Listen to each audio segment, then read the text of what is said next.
čarobni svet kvantne fizike. Zamislite svet gdje se stvari ponašaju potpuno drugačije nego što mislite.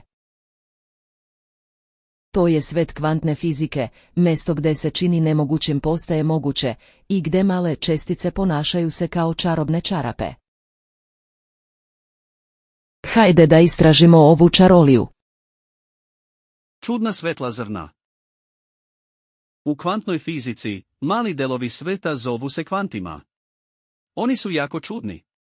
Kada gledate kvantne čestice poput elektrona, van se ne ponašaju kao loptice koje se kotrljaju niz brdo.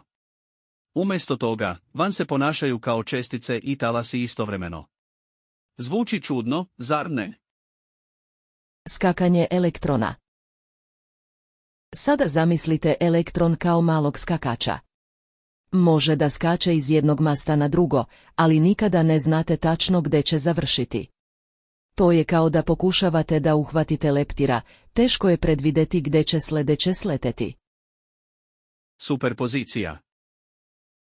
U kvantnoj fizici, stvari mogu biti u stanju koje se zove superpozicija.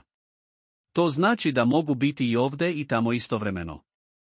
Zamislite da možete biti kod kuće i u školi u isto vrijeme. To je super čudno, ali kvantna fizika kaže da je to moguće za male čestice. Tajna veza. A sada za čaroliju, kvantna fizika ima nešto što se zove kvantna entanglement, uvezivanje. To znači da čestice mogu biti povezane na poseban način. Kada se jedna čestica promeni, druga čestica istovremeno zna šta se dešava, čak i ako su daleko jedna od druge. To je kao da imate tajnu telepatsku vezu sa svojim prijateljem. Kvantna fizika je kao čarolija u svetu nauk.